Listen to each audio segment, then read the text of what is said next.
Azimayi ndi azibambo makamaka azimayi amene mumayankhula motumbwa kwambiri monyada monyogodola ineyo azimuna akumalawi iyayi ine akumalawi nde kungotayitsa nthawi chani iyayi inuyo makhalanso panokha mwaziunika amuna akumalawiwo sakukufusirani ndiyeno imakhala ngati kuti excuse so pano khanga ngati kuti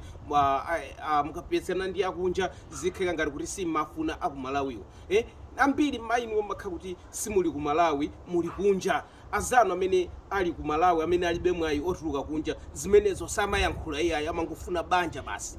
komanso kuyankhula kumene koko timadziwa kuti chifukwa chachani amuna onso amalawiwo samabwera kwa inu kukufusirani ndi madziwa inuyo kunena kuti msika wanu palibepo ndi ofoyera umenewo omano iyayi amalawi ndiowumira wote azanu akupeza nawo phindu amenewo azanu anabadwira ku Malawi kuti ndimo muno ku Malawi akupeza akuchita bwino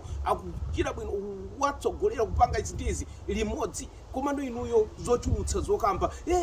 iyayi kungonena kuti inuyo palibe msika wa ku Malawi komanso mmadziwa inuyo kuti background yanu ndiyofoyera ndiyonunkha chitrosi kwambiri nchifukwa chake mafuna kuti muziyenda ndi azimuna aku Zimbabwe aku Nigeria aku Zambia azungu cholinga sangadziwe za background yanu kungonena kwa chilungamo chiyende ngati madzi thank you very much, thank you, cheers.